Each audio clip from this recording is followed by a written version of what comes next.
Hi friends, இந்த video ரொம்ப ரொம்ப முக்கியமான, ரொம்ப சென்சிட்டிவான, ஃபுல் ஆஃப் டேட்டா. எதுவுமே கற்பனை கதைகள் கிடையாது, எல்லாமே தரவுகளோட டேட்டாவோட இந்த வீடியோ உங்களுக்கு கொடுக்குறேன். ஏன்னா this is very very important video. இந்த டிவிகே கவர்மெண்ட் இந்த வந்த ஒரு 90-100 நாட்களில் பார்த்தீங்கன்னா ரொம்ப ரொம்ப முக்கியமான, ரொம்ப இம்பார்ட்டண்ட்டான புள்ளி விவரம் ஒன்று நம்ம எல்லாருக்கிட்டையும் கம்ப்ளீட்டாக மறைக்கிறாங்க. மறைச்சி மக்கள் எல்லாத்தையும் வந்து ஒரு பாதியான ஒரு இன்ஃபர்மேஷனை கொடுத்து அப்படியே டைவர்ட் பண்ணிட்டு நமக்கு சேர வேண்டிய, நமக்கு தர வேண்டிய முக்கியமான சலுகைகள் அவங்க கொடுத்த வாக்குறுதியை நிறைவேற்றாம அப்படியே எஸ்கேப் ஆகிட்டே போயிட்டு இருக்காங்க. இந்த முக்கியமான உண்மையை முழுசா மறைச்சி மக்களை சிந்திக்கவே விடாம இந்த பாதி உண்மைன்னு சொன்னால அது திருப்பி திருப்பி சொல்லி சொல்லி நம்மளை வந்து இந்த சைடு திங்க் பண்ணவே விடாத அளவுக்கு நம்மள அப்படியே மலுங்க அடிக்கிற வேலையை செஞ்சுட்டு இருக்காங்க. நம்ம முழிச்சுக்கணும், நம்ம இந்த விஷயத்தை நம்ம மண்டைக்குள்ள போட்டுக்கணும். போட்டாதான் நம்ம கான்பிடென்ட்டா இந்த கவர்மெண்ட் எப்படி நடக்குது, எந்தெந்த விஷயங்கள் நம்ம கேள்வி கேட்க முடியும் அப்படின்ற ஒரு ஸ்டாண்டர்டுக்கு நம்மள நாம உயர்த்தி கொள்ளலாம். அதுக்கான வீடியோ தான். சரிங்களா? சரி, என்னத்தை அப்படி மறைக்கிறாரு, என்ன விஷயம் அப்படி சொல்றாரு, அவங்க என்ன உண்மையை சொல்றாங்க, பாதி உண்மையை சொல்றாங்க, அதுக்கப்புறம் வரேன் என்னத்தை மறைக்கிறாங்கன்னு சொல்றாங்க. நம்ம எல்லாம் பாருங்களேன், நம்ம தமிழ்நாடு மாதிரி ஒரு பணக்கார, ஒரு வளர்ந்த குரோத்ல வந்து சூப்பரா இருக்கிற ஸ்டேட்டு நம்ம இந்தியாவிலேயே வந்து பாத்தீங்கன்னா ஃபாஸ்டஸ்ட் growth ரேட்ல நம்ம தமிழ்நாடு தான். ஓகேயா? இப்போ கொஞ்சம் முன்ன பின்ன இருந்தாலும் டாப் 3ல இருக்கிற எத்தனை ஸ்டேட்லயும் நம்ம தமிழ்நாடு அந்த அளவுக்கு கெத்தா இருக்கு. அதுல ஒரு முக்கியமான விஷயம் ஒன்று இருக்கு. அது என்ன தெரியுமா? நம்ம ஒவ்வொருவரும் நம்ம பர் கேபிட்டா அப்படின்னு சொல்லுவாங்க, நம்ம ஒருத்தருடைய தலையிலையும் எவ்வளவு கடன் ஏற்றிருக்குன்னு சொல்றாங்களே, நம்ம ஒருத்தரும் எவ்வளவு சம்பாதிச்சு கொடுக்குறேன் தெரியுமா?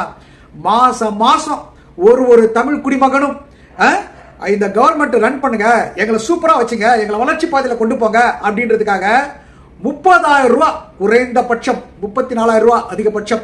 ஸோ நான் குறைந்தபட்சத்தை எடுத்துக்கிறேன்.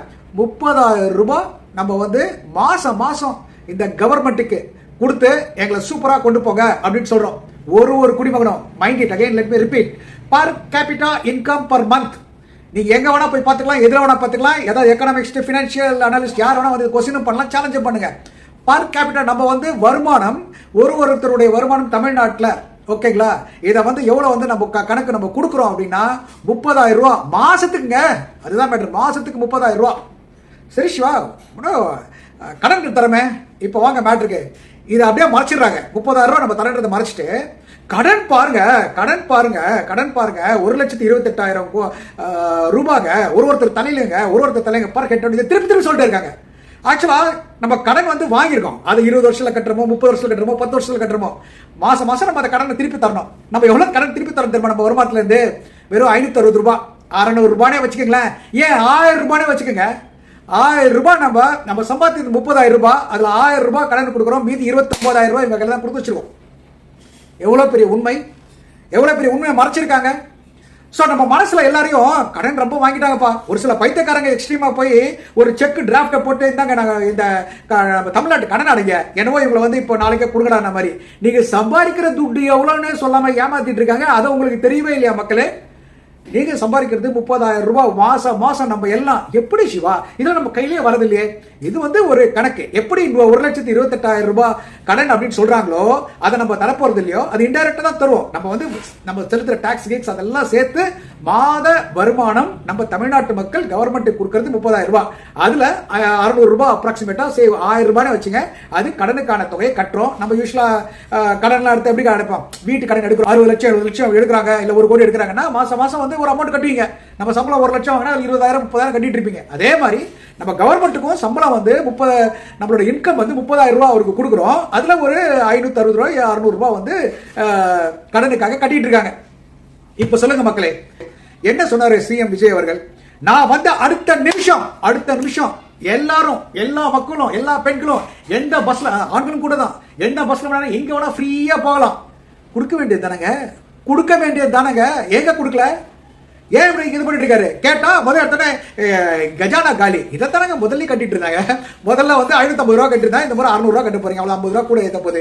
ஆனா டிஎம்கே பீரியட்ல நம்ம எல்லாம் எவ்வளவு பணக்காரங்க ஆகினாங்க தெரியுமா? நான் ஃபர்ஸ்ட் சொன்ன பணக்காரங்க ஆகிட்டாங்க அப்படின்னா எப்படி தெரியுமா? 2021ல நம்ம கொடுத்த வருமானம் எவ்வளவு தெரியுமா? இந்த கவர்மெண்ட்டுக்கு இந்தப்பா ஒருத்தரும் நம்மளுக்கு கொடுக்குற வருமானம் எவ்வளவுனா வெறும் 17,000 ரூபாய் ஆவரேஜா. கிட்டத்தட்ட அந்த டபுள் மடங்கு கிட்ட, அவ்வளோ டபுள் மடங்கா ஏற்றி கொண்டு வந்து வச்சிருக்காரு. அவரை நம்ம பழிக்கிறோம், தூட்டுறோம்.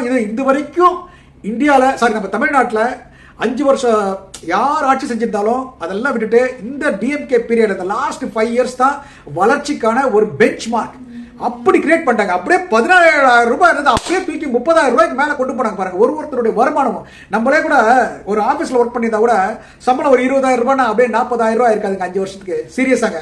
ஆனா நம்ம தமிழ்நாட்டுடைய ஒருத்தருடைய வருமானமும் 17,000 இருந்து 30,000 ரூபாய் எடுத்துட்டு போன ஒரு லீடரை மட்டன்னு சொல்லி அவர் பண்ணவே இல்லைன்னு சொல்லி ஒரு பெரிய ஒரு உண்மையை மறைச்சி எல்லார் மனசுலயும் அவங்க கையில மீடியா இருக்கு எல்லாரையும் பரப்பி எல்லாமே கடன் வாங்கிட்டாங்க, அதனால உங்களுக்கு தரல அப்படின்ற ஒரு பொய்யை சொல்றாங்க பாருங்க.